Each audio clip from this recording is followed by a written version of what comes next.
12-pound fluoro VMC rugby head. I think that's a 3/16. Missile baits, D-bomb. Cool little thing, and I have got dye all over my hands.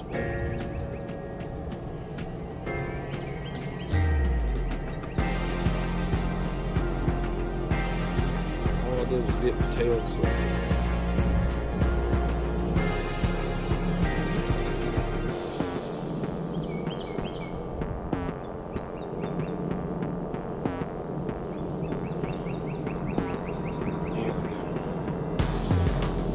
Throwing it out here on this current scene, where I think this is Chickamauga Creek, comes into the Tennessee River, banging it along,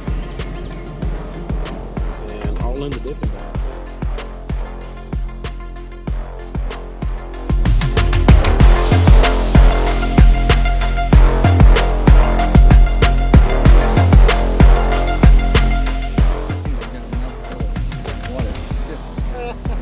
Large. Larry, what's up, Larry? Did I throw that right on top of it? He must have put it right in his mouth. Yeah, right on him, son. It's like, oh, shit, this one bit back. Oh yeah, it hit, and about the time I started pulling on it, I felt thunk. All right then, buddy.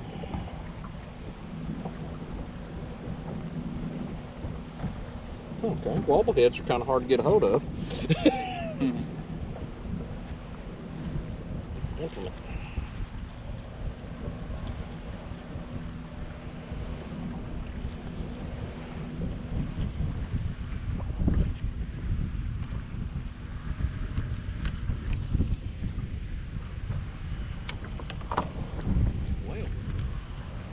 Well, little Larry. Little Larry.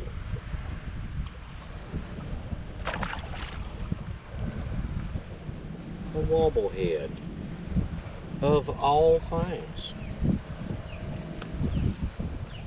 Missile bait D-bomb and a wobblehead. That was probably one of them freak accident things. I probably just throwed it right in his mouth while he was sitting there, but my gosh, we'll try it again.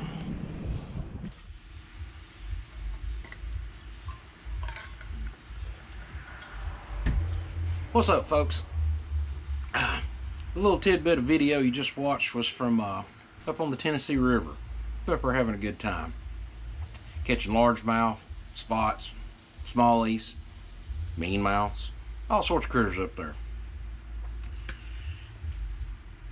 The bait that I was using was a Missile Baits D-bomb. You can call it a critter bait, creature bait, beaver bait. I'm not going to title this video beaver bait because I think that's something used in the musky terms way up there. Was rigging it on a regular old rugby head or a wobble head. Dragging them through the rocks. You can see, or maybe, hopefully you can see the paint's wore off of this one. The hook is skin all to pieces. This is the actual bait that was in the video of one of those. One was wobblehead. I think the first one, this was the bait. Second one was wobblehead. Vice versa. Either way, this is a very versatile bait. You can rig it up. Texas rig. I prefer putting it on a rugby EWG. Turn on around right.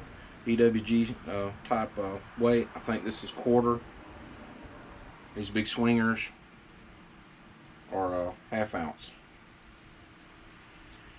You can rig you up a couple of those. Choose your color according to your water clarity. Choose your weight according to how deep you're fishing or how fast you need to get it down or your current.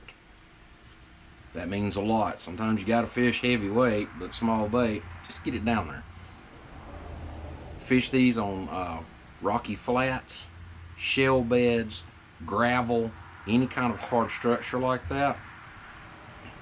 What I was doing with these was throwing them out there, getting them down to the bottom on some flats, and just letting them scurry along. Beat and bang through the rocks. Fish tearing them up. And they don't get hung up as bad as you think. A few times I did get hung up with this one. It was just kind of wedged with a current pushing it. Got up there and popped it a few times and it finally came out. Because I was very concerned at how many of those we were going to miss. Even the wobblehead did pretty good about not getting hung. If you're cranking it at a good little pace, it'll usually bounce and deflect off. I'm not sponsored by Missile Baits, but if you give me a choice of any kind of beaver or critter style bait, I'm gonna go with a D-bomb. I had several different flavors. It's just so versatile. The way it's constructed is my favorite part about it. You can it's not as big as it looks. You can Texas rig it and hide your hook in there pretty well. I ain't having any issue with hook sets. I ain't having any issue with fish getting off. Worked out quite well. Pick you some critter baits of your choice. Doesn't have to be missile. You can use brush hogs, any kind of just creature bait. People think, well, you know, they call those more of the beaver style baits. And they're like, it doesn't match anything in the water. Yes, it does. Looks like small fish or crawls scurrying around on the bottom, and the fish will suck it up. Anyway, get your butt out of the house. Pick you a bait. Get you one of these, keep it tied on. Throw it anywhere at anything, and have a great time on the water. We'll see y'all on the flip side.